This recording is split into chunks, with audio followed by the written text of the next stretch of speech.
Hello students, welcome back to DJ school with आरती।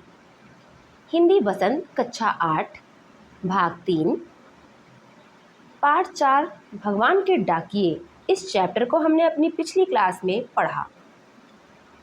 ये एक काव्य खंड की एक कविता थी जो कि हमने पढ़ा था। उसी के अभ्यास प्रश्नों को हम अपने इस क्लास में करेंगे।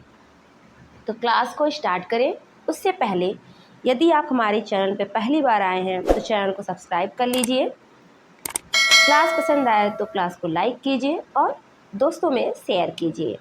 चलिए स्टार्ट करते हैं आज का पहला क्वेश्चन।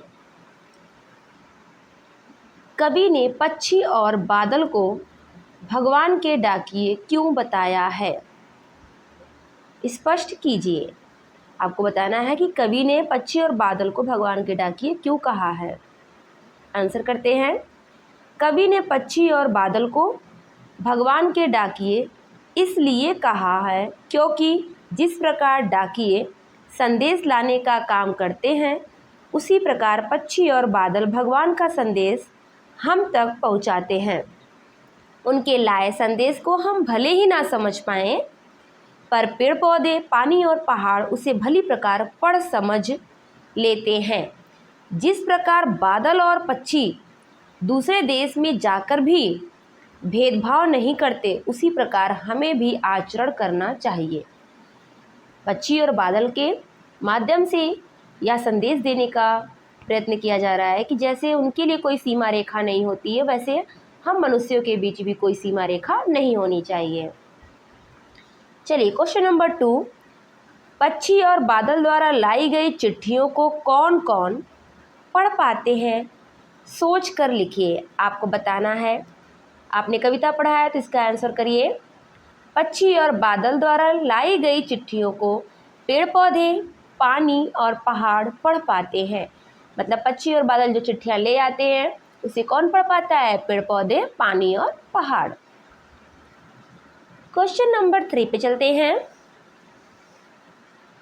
पक्षी और बादल की चिट्ठियों में पेड़ पौधे, पानी और पहाड़ क्या पढ़ पाते हैं? मतलब यदि वो पढ़ पाते हैं तो उसमें क्या पढ़ पाते हैं? कवि का कहना है कि पक्षी और बादल भगवान के डाकिए हैं। जिस प्रकार डाकिए संदेश लाने का काम करते हैं उसी प्रकार पक्षी और बादल भगवान का संदेश लाने का काम करते हैं।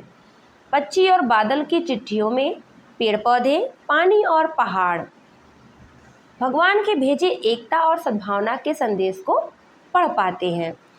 इस पर अमल करते नदियाँ समान भाव से सभी लोगों में अपने पानी को बांटती है। पहाड़ भी समान रूप से सबके साथ खड़ा होता है। पेड़ पौधे समान भाव से अपने फल फूल व सुगंध को बांटते हैं, कभी भेदभाव नहीं करते हैं। तो इस प्रश्न के माध्यम से कवि ये कहना चाहते हैं कि हमें भी आपस में क्या करना चाहिए? एक दूसरे के साथ मिलजुल करके रहना चाहिए, किसी प्रकार का भेदभाव नहीं रखना चाहिए। चलिए नेक्स्ट क्वेश्चन पे चलते हैं। Question number 4। एक देश की धरती दूसरे देश को सुगंध भेजती है। कथन का भाव स्पष्ट कीजिए। आपको इस प्रश्न के भाव स्पष्ट करना है कि एक देश की धरती दूसरे देश को सुगंध कैसे भेजती है। आंसर करते हैं। एक देश की धरती अपने सुगंध व प्यार को पक्षियों के माध्यम से दूसरे देश भेजकर सद्भावना का संदेश भेजती है। धरती अपनी भूमि में उगने वाले फूलों की सुगंध को हवा से, पानी को बादलों के रूप में भेजती है। हवा में उमड़ते हुए पक्षियों के पंखों पर प्रेम प्यार की सुगंध तैरकर दूसरे देश तक पहुंच जाती है। इस प्रकार एक देश की धरती दूसरे देश को सुगंध भेजती है। क्वेश्चन नंबर 5 को करते हैं। क्वेश्चन नंबर 5 है, पक्षी और बादल की चिट्ठियों के आदान प्रदान को आप किस दृष्टि से देख सकते हैं? आंसर होगा इसका। पक्षी और बादल की चिट्ठियों के आदान प्रदान को हम प्रेम, सौहार्द और आपसी सद्भाव की दृष्टि से देख सकते हैं या हमें यही संदेश देते हैं। मतलब इनका जो आदान प्रदान हो रहा है अपने विचारों का, उनसे हमें ये संदेश मिलता है कि हमें भी आपस में प्रेम से सौहार्दपूर्वक रहना चाहिए। तो ये थे हमारे चैप्टर 4 भगवान के डाकिए के प्रश्न उत्तर। आपको क्लास कैसी लगी कमेंट करके ज़रूर बताएं।